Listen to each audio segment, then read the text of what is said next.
quand un parent me dit que tel enfant n'est pas allé au champ avec lui, le dimanche il vient, il est sanctionné. Automatiquement il est sanctionné. Parce que je les encourage à aller au champ.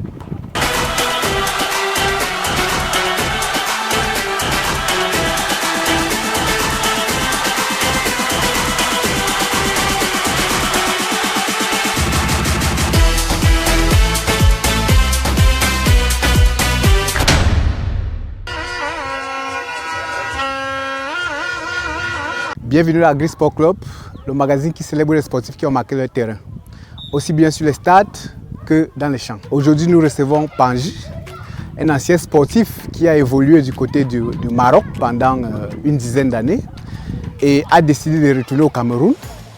Et aujourd'hui, il encadre les enfants à travers son association Pandji Sport Académique. Et par ailleurs, il est un agriculteur chevronné. Alors, Pandji, bonjour et bienvenue. Bonjour M. Talon. Merci. C'est tout un honneur pour nous d'être reçus ici dans ce petit stade où se déroulent la plupart de tes activités. Merci une fois de plus. Merci, l'honneur est pour moi de vous accueillir ici. Je peux dire sur ce terrain qui nous sert, le terrain, je vais dire, du lycée de Bafang-Reval, qui nous a été permis de nous entraîner par le biais du monsieur le proviseur. Nous avons sollicité son aide. Nous a permis de s'entraîner ici. Tout à fait. Donc c'est dans ce stade que nous vous recevons aujourd'hui. Tout à fait. Nous allons évoquer bien évidemment ce qui se passe dans ce stade chaque semaine. Mais avant, nous voudrions bien que tu puisses te présenter à nos internautes, à nos téléspectateurs, pour qu'on puisse mieux vous connaître. Qui est Pandji en réalité? Bien évidemment, M. Tanon, je m'appelle Jean-Emmanuel Pandji. Je suis originaire de l'Ouest. Oui. Comme vous voyez, je suis dans mon département, je suis dans ma ville. Je suis footballeur professionnel en même temps. Je n'ai pas arrêté complètement, vu que je suis encore joueur de l'Unisport du Yonkam, l'équipe phare de la ville du département. J'ai commencé à jouer au football dans cette ville, sur le terrain du stade municipal. Tout petit, j'ai eu cette passion pour le foot. J'ai grandi dans ça. J'ai été formé à l'académie de Bandia Football. Ensuite, j'ai intégré l'équipe de l'Unisport avant de partir. J'étais à Lyon Blessé. Après Lyon Blessé, je suis allé à l'Unisport de Yonkam. Et après l'Unisport de Yonkam, j'ai eu une invitation pour le Maroc. Tout à fait. J'ai fait pratiquement 10 ans entre le Maroc, l'Afrique du Sud et le Bahreïn. C'est ces pays que j'ai côtoyé en termes de football. Et j'ai décidé depuis l'année passée de revenir un peu aux sources, vu que je pense que je pourrais plus impacter les jeunes étant ici présent que d'être encore à l'étranger. C'est la raison pour laquelle je suis revenu depuis l'année dernière. Tout à fait. Alors, parlant du Maroc, bien évidemment, nous savons que d'ici décembre, le Maroc va abriter la 35e édition de la CAN, la Coupe d'Afrique des Nations. Alors, pour toi qui as passé près de 10 ans dans ces pays du Maghreb, alors est-ce que tu peux partager avec les internautes ton expérience de ce côté-là, en tant que footballeur, bien évidemment? Oh, le football au Maroc. Parlant du football au Maroc, le Maroc c'est un pays passionné. Je pourrais dire que j'ai visité presque 4 pays en Afrique. Mais je dirais que le Maroc est, je peux dire, le pays du football en Afrique. Le peuple marocain vit le football, il mange le football. Ça sera, pour moi, je pense que ça sera la meilleure CAN que l'Afrique ait jamais organisée, vu leur niveau de développement, vu les infrastructures que le roi a mis à leur disposition. Je pense que cette CAN sera, je peux dire, sans me tromper, la meilleure. Vu d'abord qu'ils ont l'expertise en la matière du football. Ils ont la chance d'avoir une fédération qui est la meilleure en Afrique, vu les infrastructures, vu les centres qu'ils ont. Ils venaient récemment d'inaugurer. Ils ont tout ce qu'il faut pour que le football soit célébré là-bas. Donc j'inviterai les fanatiques du football à y aller pour découvrir les merveilles de ce pays et surtout en termes de football. Tout à fait, nous allons y revenir, mais nous voudrions davantage comprendre un peu quelles sont tes motivations. Qu'est-ce qui t'a poussé à aller au Maroc plutôt qu'aller, en France, en Espagne? Vous savez, comme tout jeune Camerounais qui joue au Cameroun et qui rêve, je connaissais le Maroc vu que nous J'ai fait les études jusqu'en terminale. J'ai eu un baccalauréat avant de continuer un peu. Je connaissais le Maroc vu l'histoire. Mais quand j'ai eu l'opportunité d'aller au Maroc, je ne connaissais pas ce pays en termes de football. J'ai eu une invitation, on était au tournoi de l'amitié. En début de saison, j'étais avec l'Unisport du Honcam. Quelle période à peu près? C'était en 2012, décembre 2012. Oui. Ouais. On préparait l'ouverture de la saison. Mais il y avait un tournoi qu'on joue en début de saison. On était en train de jouer ce tournoi du côté de Bafoussam. Tout à fait. J'étais avec l'Unisport, j'étais tout jeune, tout frêle. Tout à fait. Mais j'ai eu la chance d'être meilleur buteur pendant ce tournoi-là. Oui. J'avais marqué 5 buts, je crois, en 4 matchs. Tout à fait. Et c'est là, il y a un monsieur qui m'approche. Je ne le connaissais pas parfaitement, mais qui me connaissait. Vu que c'était un grand de la ville. Tout à fait. Il m'approche, il me dit, bon voilà, il y a une opportunité, je vois, tu as le talent qu'il faut. Je pense qu'avec cette opportunité, comme tout rêveur, c'était mon rêve de sortir du pays. Tout à fait. Je n'ai pas hésité un moment, j'ai dit, moi je suis partant. Si c'est pour l'étranger, moi je suis partant, comme tout jeune. Tout à fait. Et c'est là maintenant qu'il me dit, ok. Comme j'avais déjà un passeport, vu que je devais aller faire les études après mon bac, je partais faire les études en Belgique. Tout à fait. Je lui ai fait comprendre que non, j'avais déjà un passeport. Il a pris mon passeport. 2 jours, 3 jours, il m'a appelé à Yaoundé. Il m'a fait comprendre que l'invitation était disponible. Je n'ai même pas cherché à savoir quel pays, je suis parti directement. Oui. C'est quand j'arrive maintenant, le lendemain, j'arrive à Yaoundé vers 22 h. On a dormi le matin, on se lève à 6 h, 7 h. On part à l'ambassade. C'est quand j'arrive au niveau de l'ambassade que je vois l'ambassade du Maroc, du royaume du Maroc. Moi, c'est l'étranger, moi j'y vais. Tout à fait. C'est comme ça que nous sommes allés à l'ambassade. On est entré, on a fait ce qu'il fallait faire. 2 h, 3 h après, j'avais mon visa pour le Maroc. On était là en janvier 2013. Ouais. Tout à fait. Parce que je quitte le Cameroun le 13 janvier 2013. Tout à fait.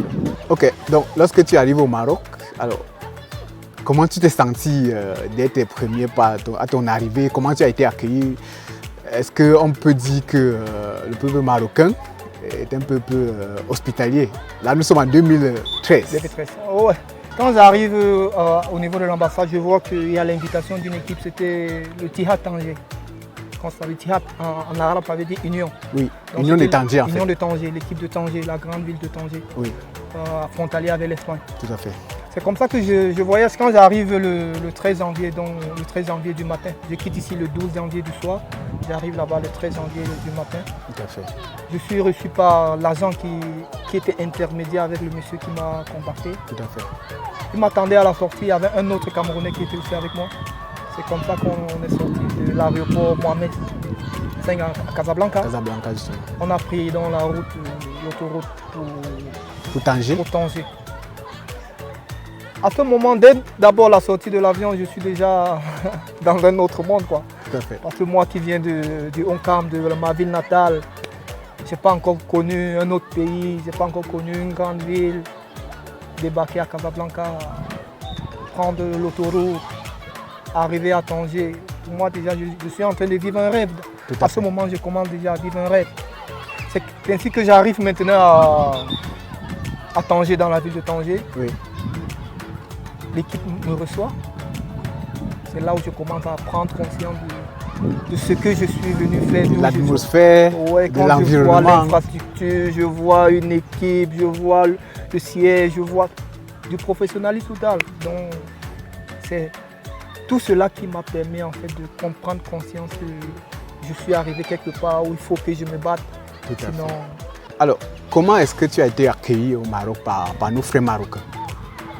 honnêtement, le Maroc c'est un pays, les Marocains c'est un peuple très accueillant, surtout pour les sportifs, pour les footballeurs. Comme j'ai dit tantôt, c'est un peuple qui vit le football, qui adore le football. Dès l'annonce de mon arrivée, parce qu'ils ont annoncé dans leurs médias, dans leurs forums qu'il y a un Camerounais qui arrive. Dès mon arrivée, ils m'attendaient, ils m'accueillaient. Quand j'arrive au centre d'entraînement, ils sont tous là, et le public. C'est quelque chose que je n'avais pas encore connu. Donc ils m'ont très bien accueilli et c'était aussi à mon tour maintenant de leur retourner la paix vu qu'ils m'avaient très bien accueilli. Donc j'ai été très bien, globalement j'ai été très bien accueilli dans ce pays. Tout à fait. Et venant du Cameroun, le continent, comme on aime bien le dire, alors quelle est la perception que les Marocains ont des Africains subsahariens et particulièrement du Cameroun? D'abord que la majorité, quand je dis la majorité, je ne mets pas tout le monde, ils nous appellent les Africains. Donc on se comprend comme ça et c'est pas péjoratif, hein, mais on s'apprécie comme ça, ils nous appellent les Africains. Et concernant le Cameroun, ils ont un très grand respect pour nous, les Camerounais, vu surtout ce que nos grands frères, nos icônes ont eu à faire, parce qu'ils ont un souvenir là-bas qu'ils ne vont jamais oublier. Je pense que j'étais même pas encore né, il y avait l'éliminatoire de la Coupe du Monde 82, quelque chose comme ça. Oui. Roger Miller allait marquer un but au stade de Kénitra. Au Maroc. C'est dans leur mémoire jusqu'à aujourd'hui. Et aussi avec ce que le président de la fédération a fait, Samuel Eto'o. Le Camerounais, quand il passe, quand on comprend Cameroun, on sait que... C'est Eto'o et Roger Milla. Roger Milla d'abord, vu ce qu'il a fait. Et ensuite Samuel Eto'o. Et aujourd'hui, les Onana, tous nos grands frères qui essaient de soulever plus haut. Et les jeunes aussi qui essaient de soulever plus haut le drapeau du Cameroun, on ne peut qu'être fiers. Tout à fait. Et le Cameroun est très respecté là-bas. Tout à fait. Et en dehors de l'Union de Tanger, je préfère appeler ça plus simplement pour que tout le monde comprenne. Est-ce que tu as eu à jouer dans un autre club? Oui, j'ai fait presque 4 équipes au Maroc, 4 équipes dans 4 villes différentes. Je peux me dire que je connais mieux le Maroc que le Cameroun. Dommage. Parce que quand j'arrive à l'Union de Tanger, au Tihad Tanger, j'ai fait presque 1 an. Oui. Après, je suis allé à la capitale, à Rabat, à côté de Rabat, à Temara. Oui. Tihad Temara encore. Oui. Oui. J'ai fait également 1 an et demi là-bas. Après Temara, je suis allé à Ouazzam, Rapid Club de Ouazzam. Oui. Koribda, je ne sais pas si vous connaissez, à côté de Koribda. Oui. J'ai fait également 2 ans là-bas. Oui. Après là, je suis allé à Ouazzazate, une grande ville là où on produit les films, tout ça. Les films? Oui, les films. Tous les grands films de Hollywood qu'on a tournés au Maroc, c'est par là-bas qu'ils ont... J'ai fait pratiquement encore également 1 an et demi là-bas. Oui. Après là, je suis allé à Agadir. Je ne sais pas si vous connaissez Agadir. Agadir, bien évidemment. Agadir, ouais. J'étais à Ouara, Shabab Ouara. Ouais. Après Shabab Ouara, maintenant, je suis remonté vers la frontière de l'Espagne, dans la ville de Zaïo, Renaissance sportive de Zaïo. Tout à fait. Donc c'est le dernier club que j'ai connu au Maroc. Tout à fait. Donc c'est ça un peu mon parcours dans ces différents clubs au Maroc. Tout à fait. J'ai connu pas moins de 4 équipes là-bas. Tout à fait. Et je garde de sacrés souvenirs, de sacrées relations, des amitiés. Et parlant de ces amitiés, ces souvenirs, est-ce que tu peux nous en citer quelques-uns?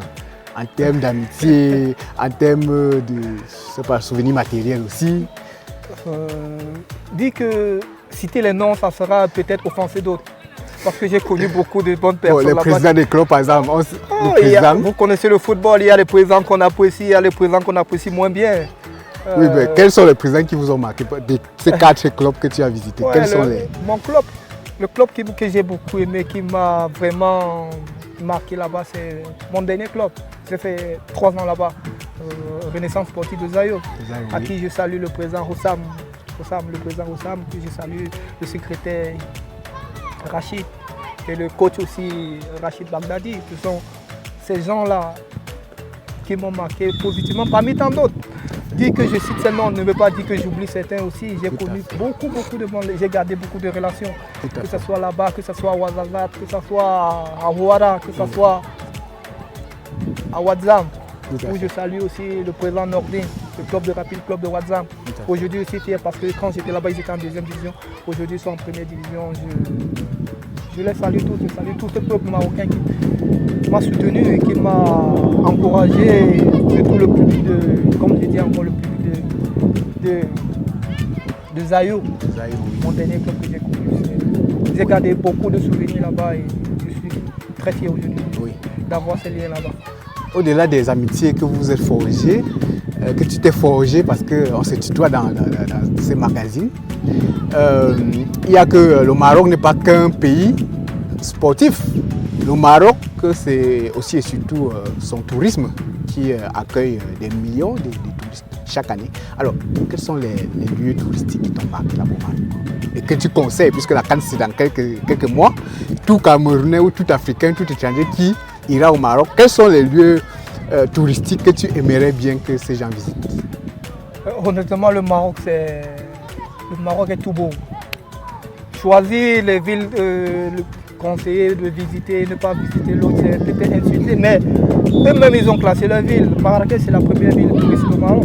Marrakech c'est la première ville touriste Maroc, mais pour moi, je préfère Tanger. Tanger, pourquoi Tanger? Tanger, c'est à côté de l'Espagne, c'est la frontière. Et c'est là-bas qu'on pêche la sardine? Ouais, donc, à Agadir aussi, il y a la sardine. Ah oui, ok. Et le désert aussi vers le Sahara là-bas. Le Maroc est beau.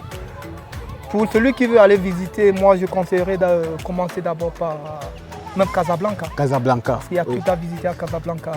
Beaucoup de belles choses, la ville, le pays, les infrastructures, la construction. Tout à fait. Et ça fait presque 1 an et demi que je suis parti, mais je suis sûr que vu la manière dont ils développent le pays, aujourd'hui, si tu y retournes, tu vas trouver encore une autre chose, une nouvelle chose. Les trams, les choses. Mais Tanger, pour moi, c'est la ville que je préfère, vu que c'est une ville cosmopolite. J'ai des amis marocains qui sont nés à Tanger, mais qui ne parlent pas l'arabe. Ils parlent espagnol, ils parlent allemand, ils parlent anglais. Tout à fait. Mais ils sont marocains, ils sont nés là-bas. Tout à fait. Donc c'est pour ça que je préfère cette ville, vu qu'il y a toute cette... C'est une ville cosmopolite. Oui, oui. Et pour rester, nous sommes toujours au Maroc, hein. On n'a pas encore pris l'avion pour le Cameroun. Ouais. Restons-y, déjà pour évoquer toujours ces souvenirs que tu gardes de ce beau pays, que moi aussi j'ai eu à visiter il y a très peu. Et tout à l'heure, tu nous as cité les coachs, les clubs dans lesquels tu es passé. Et dans nos discussions antérieures, il se peut ou il se pourrait qu'il y a un de tes présidents qui est également dans l'agriculture. Alors, est-ce que tu peux un peu nous parler de ce président-là et de ce qu'il fait concrètement? Ouais, je dirais qu'il n'est pas président en tant que tel, mais vu que le support, le soutien qu'il accorde aux joueurs, qu'il m'accordait, pour moi, je l'appelais président. Oui. Il s'appelle Rachid, il est à Zayo.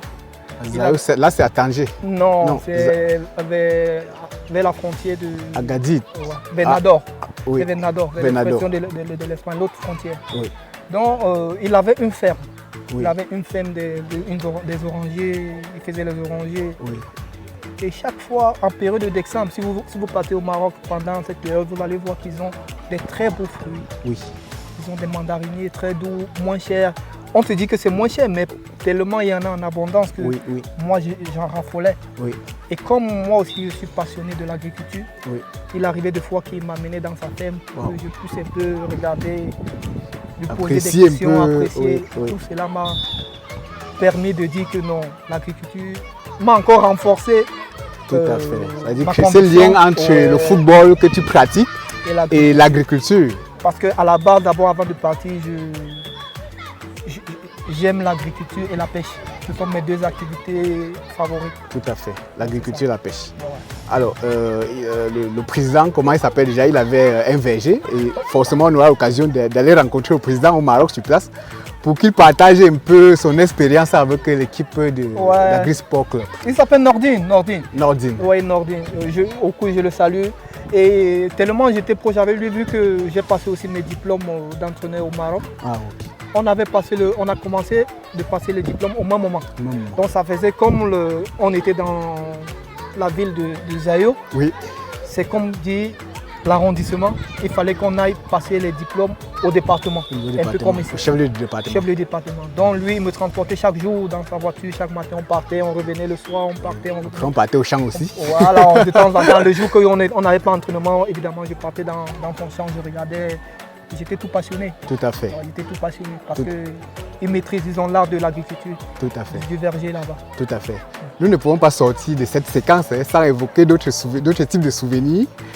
Peut-être sentimentaux, pourquoi pas. Est-ce que le fait d'aller au Maroc et de rentrer sans être accompagné d'une sœur marocaine qui apprendrait aussi à vivre à la façon à la camerounaise nous fait un peu de tarot. Alors, est-ce que tu n'y as pas pensé?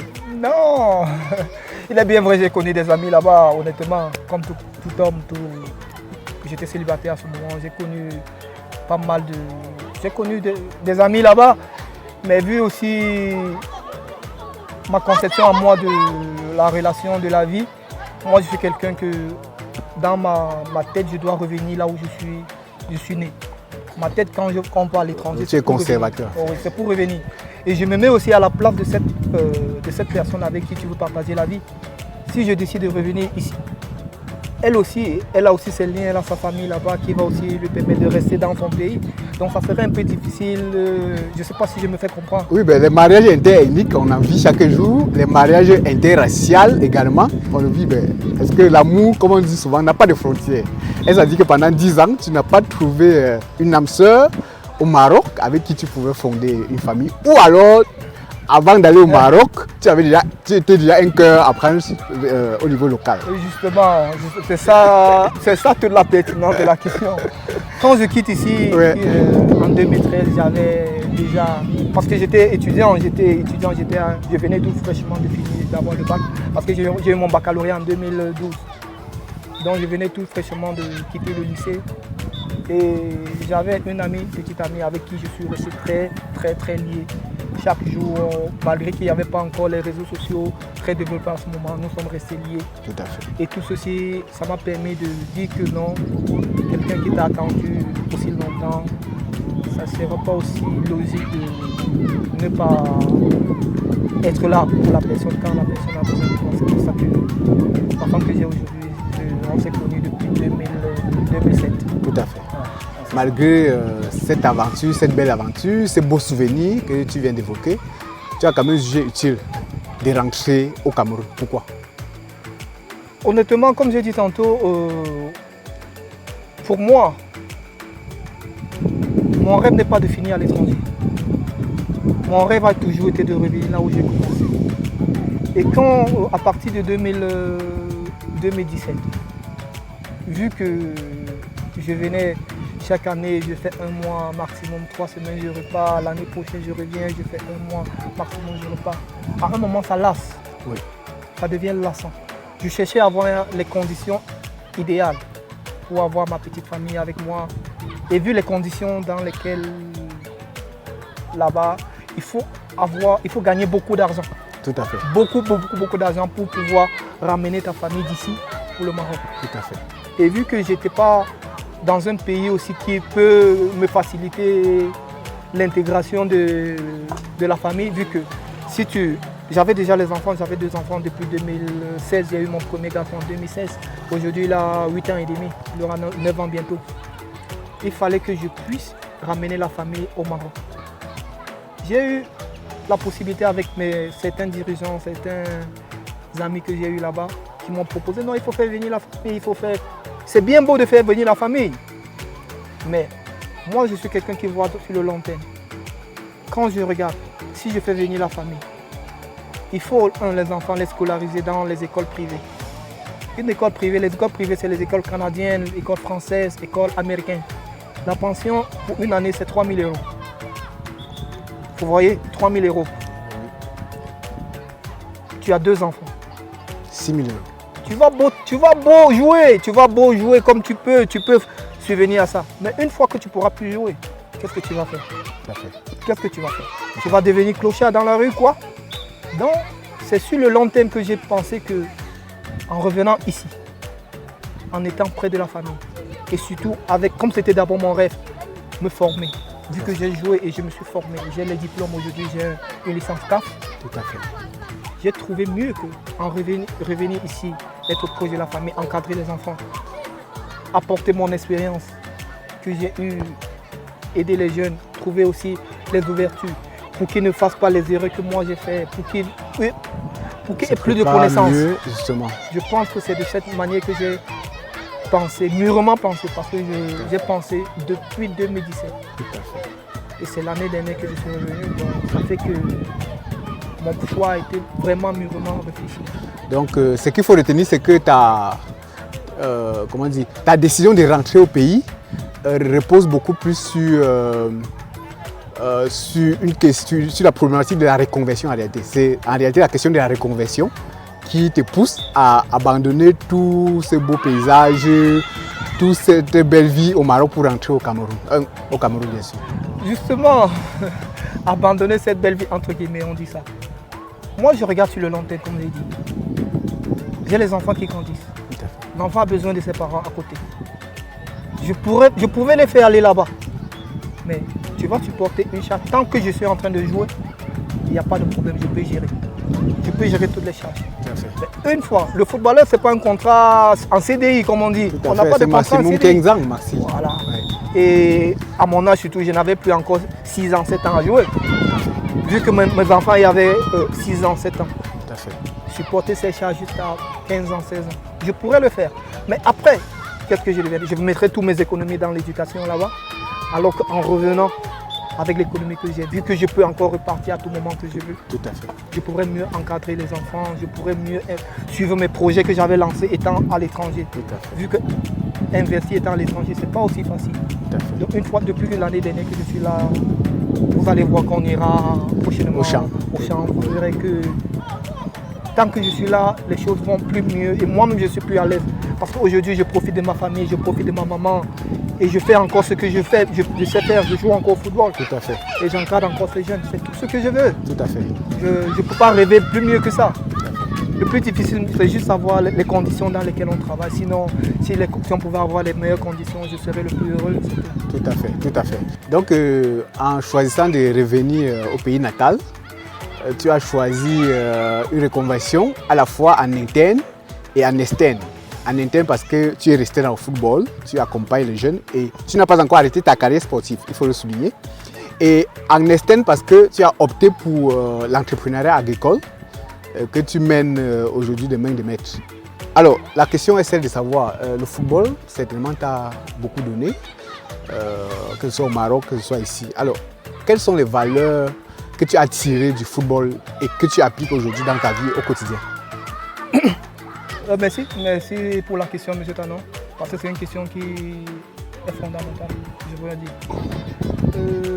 Aujourd'hui, quand on est footballeur, surtout quand on est jeune footballeur, quand on commence à toucher entre guillemets un peu l'argent, on se dit que ça sera comme ça chaque jour. On se dit aujourd'hui, si on a 100 francs, on se dit non, j'ai 100 francs aujourd'hui, demain j'aurai 200. Oubliant que la carrière du footballeur est très petite. Tout à fait. Ça ne dure pas. Rares sont les chanceux qui jouent 15 ans, 16 ans, 17 ans. Ce que j'ai pu observer d'abord de mes prédécesseurs qui ont joué aussi le football, j'ai vu des gens qui ont eu beaucoup d'argent, qui ont gagné beaucoup d'argent, qui à l'apogée de leur carrière, ils n'avaient plus rien.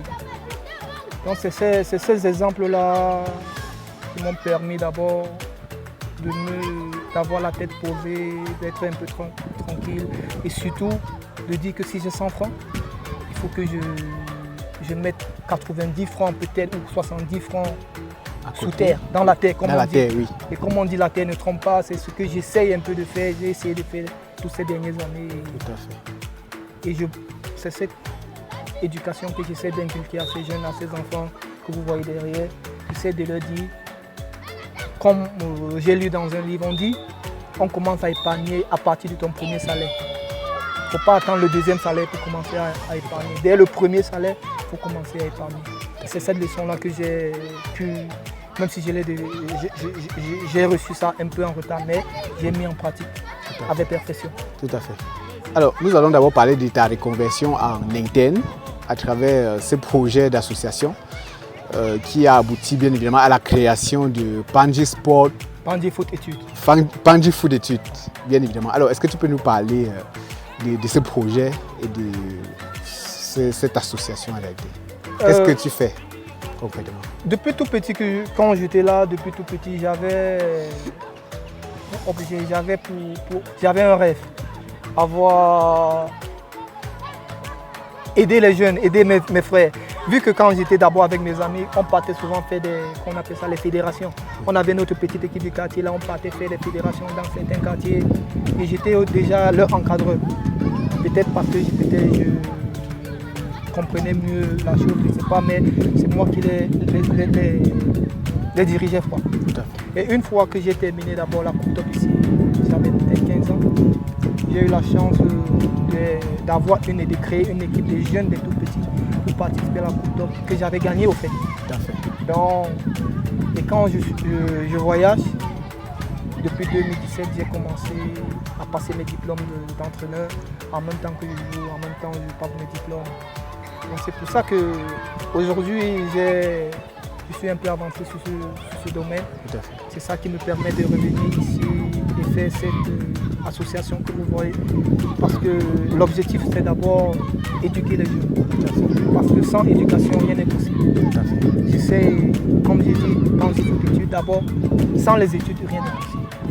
J'essaie de les encourager à aller à l'école. L'idéal serait d'avoir, parce que le projet il est long, d'avoir un cadre où on peut avoir un terrain, un dortoir, un réfectoire, pourquoi pas des salles de classe, là où on va suivre les enfants en interne. C'est ça l'idéal. Mais comme toujours, il faut commencer quelque part. Aujourd'hui, on a commencé dans la poussière. Qui sait, demain, on pourra finaliser le projet et les enfants seront plus heureux. Tout à fait. Donc c'est ça le projet dans l'ensemble. Tout à fait. Encore que le fait de commencer dans la poussière ne pourrait pas retarder les chances de certains parmi eux qui pourront, espérons-le bien sûr, devenir des Samuel Eto'o de demain, des Roger Mila et que sais-je encore. Alors, la difficulté n'est pas que infrastructurelle, comme tu l'as mentionné. Il peut également avoir d'autres difficultés que le commun de mortels aimerait bien savoir. Ouais,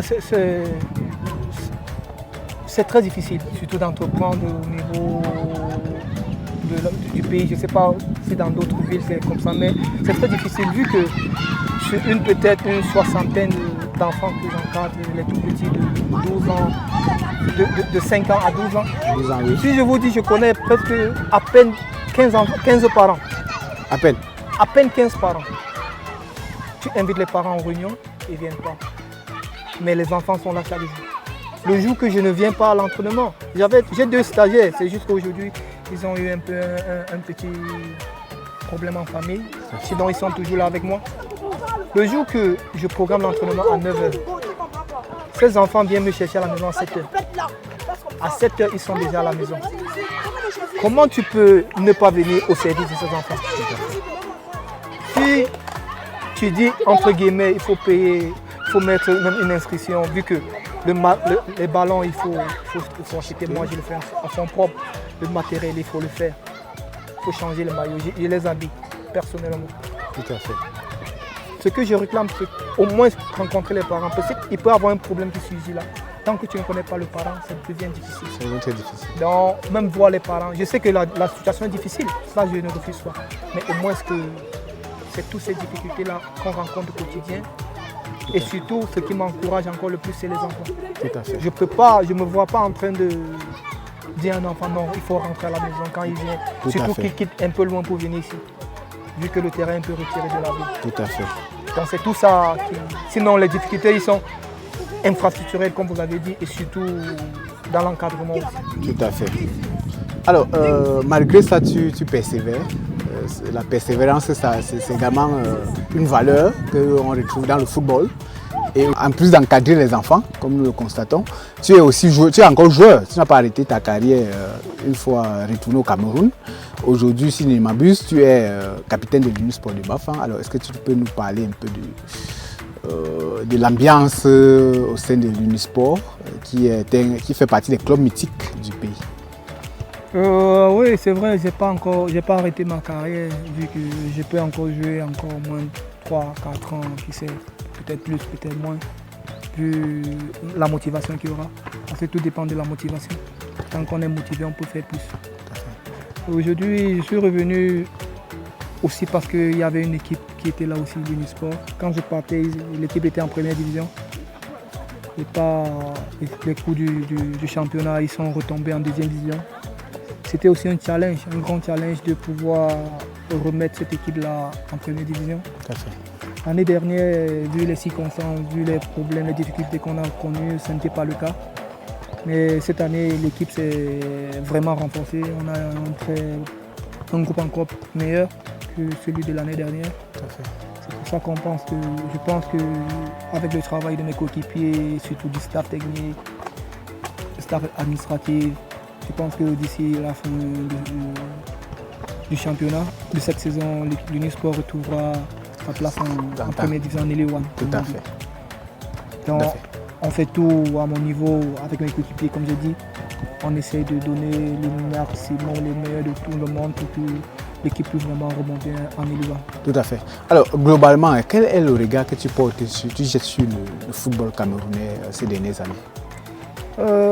Honnêtement, ces dernières années, contrairement en 2013 que je partais. C'est difficile de juger vu que maintenant on joue sur des terrains. L'avantage d'abord qu'on joue maintenant sur des terrains praticables. On ne joue plus comme quand on était là sur des terrains de la terre. Ça c'est déjà une avancée, il faut saluer. Mais je pense que les conditions du joueur inside Seknep n'ont pas changé du tout. Vu qu'on traverse toujours les mêmes difficultés, les mêmes problèmes alimentaires, je peux dire, ça existe toujours. Et tant que le joueur a faim, tant qu'il y aura ces problèmes alimentaires, je ne pense pas que le football pourra vraiment décoller. Et dans les 10 prochaines années, comment est-ce que tu trouves ce football à la lui où vont les choses? Je pense que les choses vont aller de manière à s'améliorer au fil des années. Ça, c'est la perception que j'ai. Parce que quand je vois la grille salariale que la fédération a sortie la dernière fois, ils disent qu'un joueur de première division de Ligue 1 aura entre 200 à 300 000 de salaire et qu'un joueur de Elite 2 aura 75 000 à 150 000 de salaire. Si cela est respecté, je pense que ça va changer. Mais il faut que ça soit respecté. Donc ce n'est pas déjà respecté? Honnêtement, je ne pense pas que c'est respecté parce que je ne vois pas. Mais si cela peut être respecté, je pense que ça sera déjà un point de départ. Comme j'ai dit tantôt, le footballeur qui a faim ne peut pas jouer. Oui, le joueur n'a pas faim. Je ne peux pas personnellement laisser mes enfants avec ma femme à la maison. Je ne vais pas laisser l'argent de la ration et je m'en vais m'entraîner, je m'en vais jouer au match. Dans quel état psychologique je vais aborder ce match? Tout à fait. Donc c'est dans ça, vous comprenez de quoi je veux parler. Tout à fait. Donc le joueur doit vivre de son art, doit vivre de sa passion. Et le football aujourd'hui, beaucoup des autres pays ont compris, le football c'est un métier. Le football c'est un métier, mais au Cameroun, regardez nos anciens footballeurs. Combien peuvent dire que grâce au football, ils ont pu acheter un petit terrain, ils ont pu... Combien? Mais pour ceux qui n'ont pas eu la chance de jouer à l'ère moderne, où il y a eu plus de sponsors, plus d'entrée d'argent. Ça, je ne sais pas, ça c'est l'administration. Je parle de ce que je vois. Je ne parle pas de ce que je ne connais pas, je parle de ce que je vois. Tout à fait.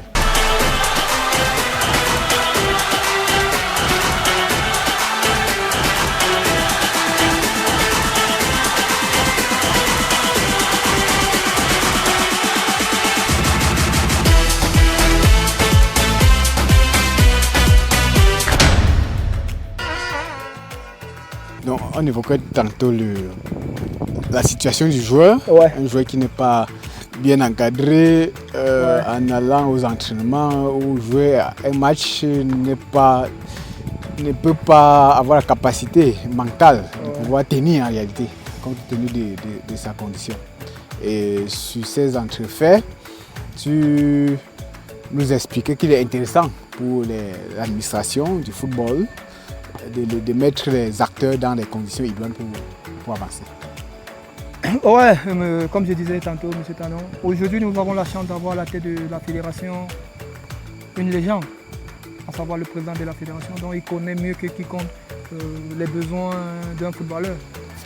Donc honnêtement, comme je disais tantôt, si ça dépendait que de moi, si je comptais que sur le football qui se passe aujourd'hui là, pour nourrir ma petite famille, c'est que j'avais déjà arrêté depuis, je serais déjà entré dans ma ferme ou dans ma plantation comme tu connais.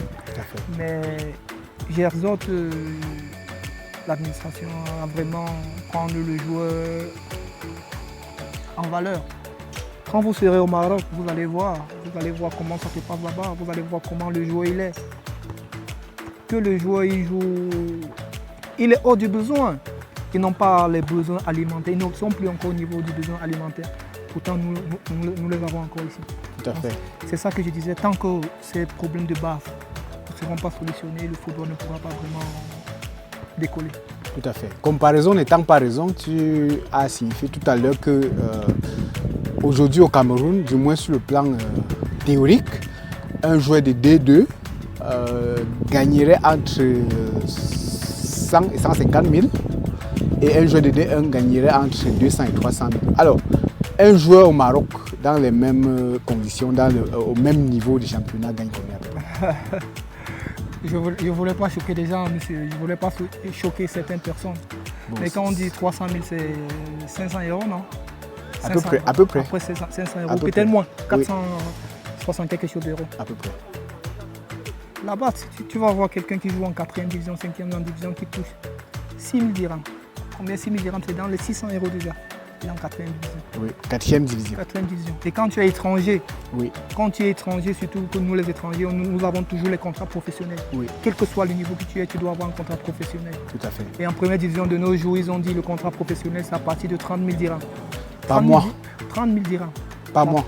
Le salaire, Par mois. ouais, en première division. 30 000 dirhams, c'est dans les 3 000 €. Sans compter qu'il y a les grands clubs comme les Wydad de Casablanca, Oui, oui, oui, les Raja de Casablanca. tout à fait. Ça, c'est des gros, les Phares de Rabat. C'est des grosses équipes qui paient les joueurs de 4 000 € par mois. Donc il n'y a même pas comparaison à ce niveau-là. Tout à fait. Donc c'est pour dire que je pense et je rêve et je souhaite que le Cameroun aussi, vu l'énorme potentiel que nous avons ici, Tout à fait. que nous puissions aussi Atteindre ce niveau. niveau-là dans les années à venir. Tout à fait. Malgré ce salaire, tu as quand même décidé de rentrer pour non seulement t'occuper de la jeunesse, mais poursuivre cette carrière-là, même avec un salaire de catéchiste, entre guillemets, pour le moment, mais aussi de poursuivre notre rêve, une autre passion, l'agriculture en réalité.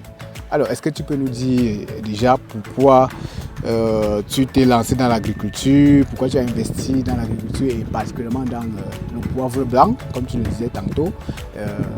Nous sommes dans une localité où on produit beaucoup de fruits et légumes et tu t'es également lancé dans la culture des papayes, si je ne me trompe pas. Alors, raconte-nous un peu l'histoire. Revenons d'abord à la première question. Vous avez dit mon choix de revenir au fait. Oui. Cette question, c'est vraiment personnel parce que moi, je n'ai pas vécu avec mon papa à la maison. Je n'ai pas grandi avec mon papa. J'ai vécu avec ma maman. J'ai grandi avec ma maman. Oui. Et personnellement, je n'ai pas voulu que mes enfants aussi grandissent comme ça. Parce qu'un enfant qui grandit, un enfant monoparental, comme on dit, il est déséquilibré. Tout à fait, tout à fait. Donc je n'ai pas voulu que mes enfants grandissent comme ça. C'est pour ça que je suis revenu, pour donner mon éducation à moi, à mes enfants. Tout à fait. Je n'aimerais pas que quelqu'un d'autre puisse. Et revenir peut-être quand ils auront 12 ans ou 13 ans, l'enfant a traversé vraiment l'âge de l'apprentissage. Tout à fait. Donc c'est tout cela qui a pesé dans la balance. Et comme j'ai dit, c'est un choix mûrement réfléchi. Tout à fait. J'aurais pu gagner ce salaire, mais pendant combien de temps? Et le prix à payer serait quoi?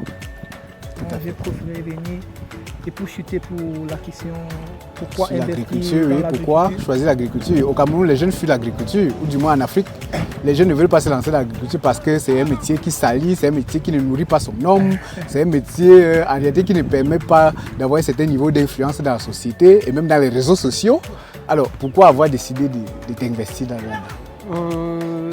Je suis un fils de... Ma maman a fait l'agriculture. Ma maman m'a mené au champ. L'agriculture, comme on dit, traditionnelle, de subsistance. Oui. Elle faisait, on partait au champ, on faisait les siens, on mettait le maïs, on récoltait le macabo. C'est ça qu'on a grandi dans son art. Et nous a grandi avec ça, nous a élevés avec ça. Tout à fait. Et moi, je me suis dit, étant à l'étranger, parce que j'ai commencé l'exploitation agricole en 2017. 2017. C'est en 2017 que je commence à acquérir mes premiers lotissements. Tout à fait. C'est là où j'ai dit, comme je suis quelqu'un, je vois loin, j'ai dit, dans 10 ans, 15 ans, quand je vais arrêter de jouer, qu'est-ce que je vais faire? Oui. Qu'est-ce que je vais faire? J'ai dit, qu'est-ce que je peux faire étant à distance? C'est là où, avec mes petits contacts que j'avais, surtout dans la zone de Mongo, vu que j'ai eu mon baccalauréat au lycée au collège Saint-Thomas de Mandjo. De Mandjo, oui. Ouais, c'est là où j'ai eu mon baccalauréat. Tout à fait. Donc j'ai activé certains contacts là-bas, ils m'ont trouvé les exploitations que j'ai pu acquérir à ce moment-là. Quelle surface à peu près? Au total, je peux avoir 17 hectares là-bas que j'ai pu acquérir. 17 hectares. 17 hectares au total dans ces localités. Et comme on dit, on ne commence pas aussi grand. J'ai voulu commencer un peu. Présentement, j'ai déjà mis en exploitation presque 1,5 hectare de poivre blanc. 1,5 hectare. Et ouais, de poivre blanc. J'ai fait les avocats greffés, j'ai fait les pruniers, les mandariniers. c'est dans ça que je me suis lancé depuis 2001. Ouais, j'ai commencé vraiment à investir en 2001 dans ça. Tout à fait. Et là, avec l'arrivée des pluies au mois prochain, je compte aussi lancer encore au moins 1 à 2 hectares de papaye. Oui. C'est dans ça. D'abord, j'aime l'agriculture. Quand nous serons au champ, vous n'allez pas savoir que c'est moi qui suis assis ici. Parce que quand je suis au champ, je suis au four, au moulin. Souvent, je salue même certains coéquipiers. Ils voient que souvent j'ai les ampoules. Ah. Vous voyez, j'ai une ampoule. Oui, ça se voit. Hein, ça se voit. J'ai une ampoule à la main. Tout à fait. Je ne suis pas quelqu'un qui veut toujours dire faites comme ça. Moi, je suis au four, au moulin. Tout à fait. Et c'est peut-être le fait d'éviter ces emplois que les jeunes fuient l'agriculture. Parce que c'est douloureux, c'est pas facile. On utilise encore la houe aujourd'hui pour faire de l'agriculture. Est-ce que personnellement tu penses que c'est le fait d'utiliser cette houe-là, la machette, à l'ère de la modernisation de l'agriculture, est de nature à susciter un quelconque intérêt auprès des jeunes? Ça, c'est le problème de l'éducation. Je mettrais ça dans le manque d'éducation. Le manque d'infrastructure ou de l'éducation? D'éducation. Parce que c'est d'abord à l'État d'éduquer la population, de montrer les bienfaits de l'agriculture à la population. À travers la houe? Pas à travers la houe, mais il faut d'abord que la population soit formée. Si la population n'est pas formée au bien-être de l'agriculture, la population ne va pas comprendre. La population va penser toujours que non, ceux qui vont au champ là, ce sont des planteurs. Entre guillemets, parce qu'on les appelle les planteurs. Tout à fait. Mais aujourd'hui, par exemple, le kilo de cacao, il coûte combien aujourd'hui? Le kilo du cacao. À peu près 5200 aux je vais ouvrir une petite parenthèse. À côté de la maison, quand je suis revenu l'année dernière, il y avait presque une trentaine de pieds de cacao que ma grande soeur avait jeté ça, on m'a dit jeté dans la brousse. Oui. Quand je suis revenu, comme j'aime l'agriculture, j'ai mis ça en valeur. Oui. Entre guillemets, j'ai mis en valeur. Oui. J'ai fait le traitement, j'ai taillé et tout. Tout à fait. Et chaque fois que je faisais le traitement, il y avait les petits cabots qui sortaient, je prenais, les enfants suçaient et ils séchaient. Oui. Il y a de cela une semaine, j'ai dit à ma femme, voilà le cacao là. Je voulais lui faire comprendre ce qu'il sait. Parce que moi j'ai compris, mais elle n'a pas compris. Oui. Je lui ai dit, le cacao là, on vend le cacao sur tel plan là, va vendre. Oui. Et là, c'était dans un petit plastique là. Oui. Et là, on lui a dit, monsieur, la balance de la mise, ça a donné 2 kilos. 2 kilos. On a sorti 9000. 9000 pour lui donner. Elle a pris. Elle était étonnée. Elle m'a dit non, c'est l'argent. Non, c'est le cacao là. Elle dit petit plastique comme ça. Elle dit non. Tu vois que le petit plastique que tu as là, si tu travailles bien, à grande échelle, demain tu auras un sac. Demain tu auras 2 sacs. Tout à fait. Tu auras 3 sacs. Donc c'est cette perception que moi j'essaie aussi à ces enfants que vous voyez de les encourager. Parce que le samedi, quand un parent me dit que tel enfant n'est pas allé au champ avec lui, le dimanche il vient, il est sanctionné. Automatiquement il est sanctionné. Parce que je les encourage à aller au champ. C'est juste que mon exploitation il est un peu loin. Oui, c'est pour ça on ne part pas chaque dimanche. Sinon, souvent quand j'ai le temps, je prends 2 ou 3, on part au champ, ils regardent. Comme ça, ça les fait prendre. Tout à fait. l'envie. Je pense que c'est une bonne occasion à travers AgriFoot, qui est un programme d'envergure. On pourra bien évidemment les initier en quelque sorte à la pratique de l'agriculture. L'objectif ne sera pas de faire d'eux des agriculteurs parce qu'ils sont encore en âge de jouer au foot. Mais comme tu l'as dit si bien, on ne sait jamais. Demain, il peut arriver qu'on ait un petit boubou qui nous empêche de continuer dans le foot. Et l'agriculture et le football, c'est les mêmes valeurs en réalité. Alors, pour revenir justement sur la ferme que tu as mise en place, je voudrais savoir, est-ce qu'on peut dire que le fait que tu as été très proche d'un acteur sportif au Maroc et qui, en même temps, avait des exploitations agricoles, t'a un peu influencé dans ta décision de faire de l'agriculture? Honnêtement, je dirais que ça m'a accéléré. Ça a accéléré le processus. Oui. Sinon, que l'agriculture, c'est quelque chose, comme j'ai dit depuis le départ, j'ai un rêve. J'avais 2 passions, l'agriculture et la pêche. 2 choses que j'aime le plus. Tout à fait. Faire la pêche et l'agriculture. Donc, quand je suis arrivé là-bas, quand je voyais sa ferme, ça m'a plus encouragé à plus m'investir dans ça. Tout à fait. Je suis même allé jusqu'à lui demander comment faire pour avoir un tel verger ici au Cameroun. Oui. Il m'a fait comprendre que ces graines-là ne pouvaient que pousser, ces mandariniers, petits mandariniers, et très délicieux et juteux là. Oui. que si on pouvait faire pousser ça là ici, je pense que ça fait vraiment une très grande opportunité. Mais j'essaye, je suis en train de... C'est un peu la recherche. Et aujourd'hui, au Cameroun, on a l'IRAD. Je suis sûr que si tu te rends à l'IRAD, ici on est ici dans le Onkam, ou dans le Mungo, où le champ se trouve, si tu te rapproches de la station de l'IRAD là-bas, forcément, tu vas trouver la même mandarine avec les mêmes caractéristiques. Ça, au moins, c'est sûr. J'ai eu certaines variétés que je vous ai dit, j'ai fait les mandariniers, les orangiers, j'ai eu certains. Mais le goût de ces mandariniers que je vous dis du Maroc, là, c'est un peu particulier. Vu que tu arrives sur un arbre, tu vois, il y a 1000 mandariniers qui sont en maturité. Au même moment. Ça donne une décoration, c'est beau à voir. Il y a aussi ce côté beau, voilà, cette beauté-là qui me fait attire. Un peu avoir cette spécificité-là, mais je pense qu'avec ce que je suis en train de mettre en place, d'ici 2 ans, ça pourrait aussi arriver à ce niveau-là. Mais aujourd'hui, tu as quand même les possibilités de commander les graines, ces graines-là pour, pourquoi pas, faire du marcottage qui te permettrait d'avoir les mêmes caractéristiques, pourquoi pas. Est-ce que tu y penses? Je suis en train de... Parce que je suis en contact avec mes amis de l'autre côté. Nous sommes en contact. Quand il faut s'appeler, on s'appelle. Quand il faut s'écrire, on s'écrit. Et je pense que c'est une possibilité. Une année, je suis venu avec ces grains-là. Oui, oui. Pas ces grains de fruits, mais il y avait un autre fruit là. Je ne sais pas le nom de ça ici. J'ai le nom de ça en arabe. Oui. Vous connaissez pas, le nom, il faut prononcer. Le glaire. Ils appellent ça le glaire. Le glaire. Glaire. Okay. C'est une sorte de pastèque. Oui. Ça donne des énormes fruits comme ça. Oui. Tu peux voir un fruit qui peut faire 15 kg, 20 kg de pastèque. Oui. C'est vraiment énorme. Oui. Moi, j'avais voulu ramener ça ici. Ils m'ont dit non, qu'ils ne gèment ça dans les pots.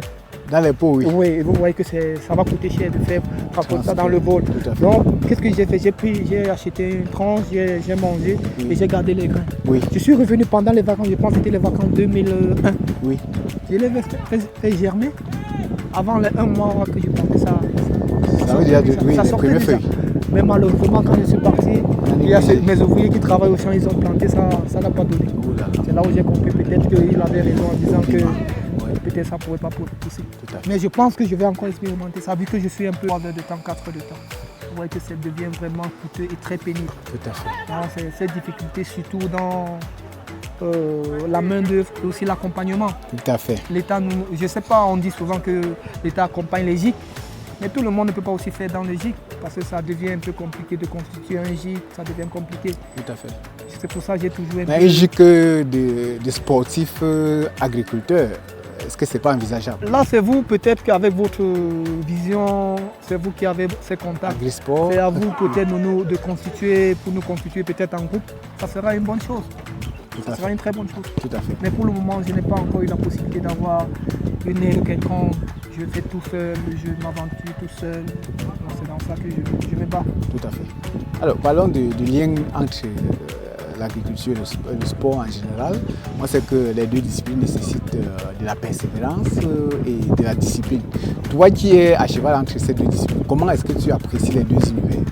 Quel est le lien? Est-ce que ce lien est perceptible pour toi qui touche les deux de manière à fond? Je pense que les deux sont moins faits pour être ensemble. Je parle de ma petite expérience.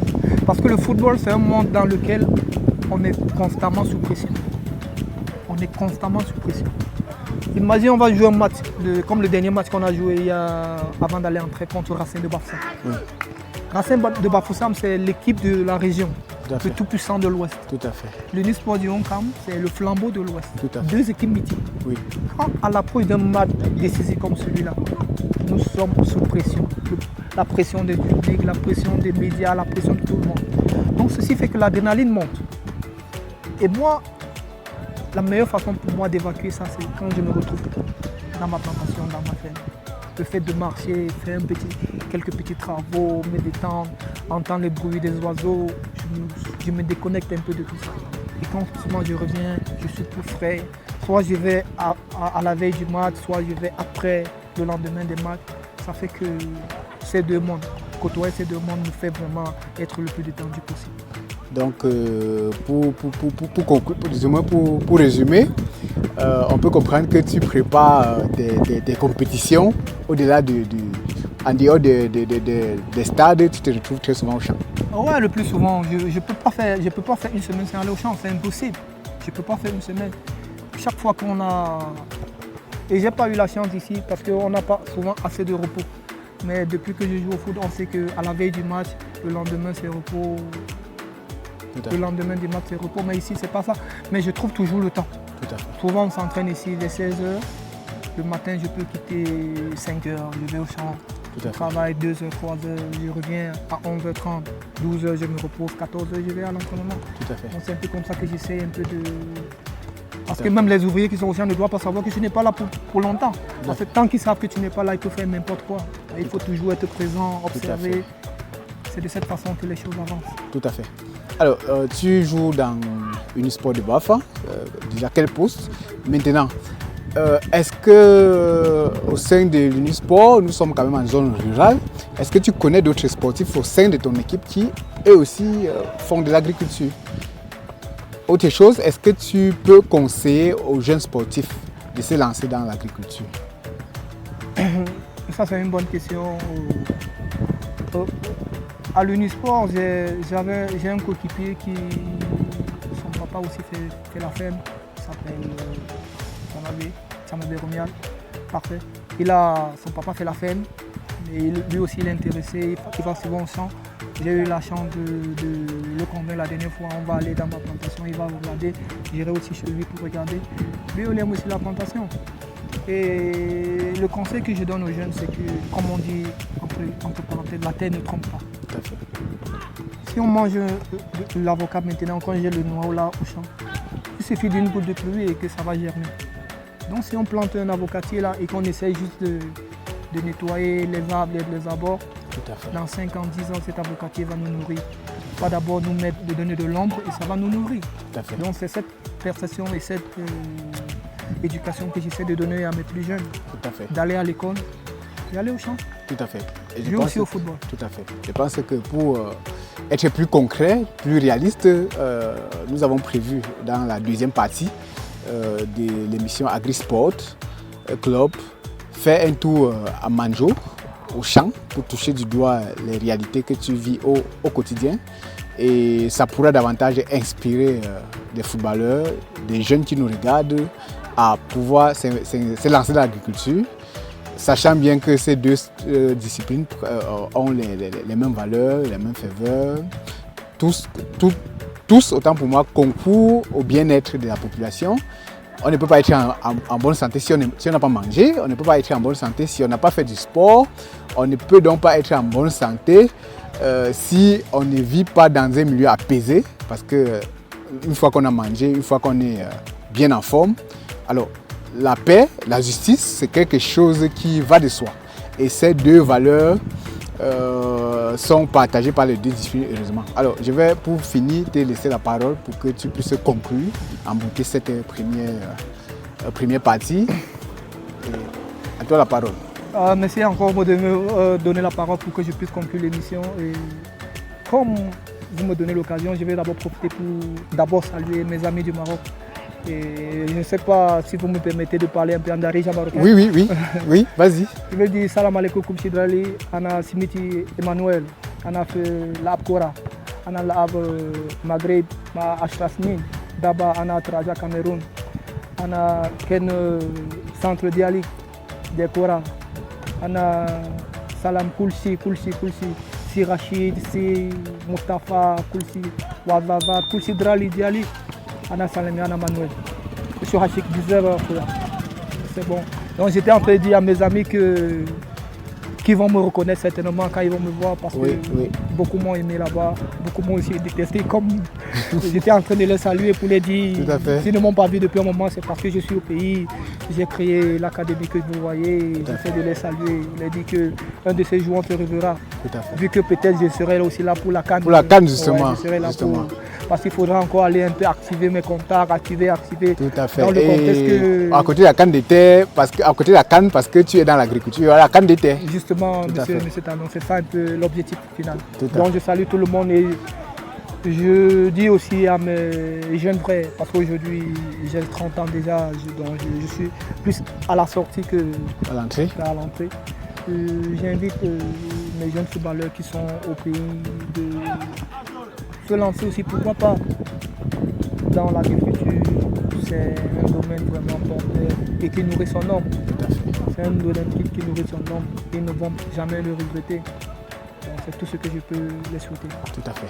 Alors, merci et disons simplement rendez-vous pour la deuxième partie qui sera plus pratique. On sera au champ, on va toucher le poivre, on va toucher l'avocat, on va toucher la papaye parce que nous sommes dans le Mungo et la papaye c'est l'un des fruits les plus cultivés et c'est là que tu nous parleras concrètement des activités que tu mènes là. Ok, M. Dano, j'ai hâte de vous trouver, qu'on se retrouve au champ. Merci. On ira dès que vous me direz.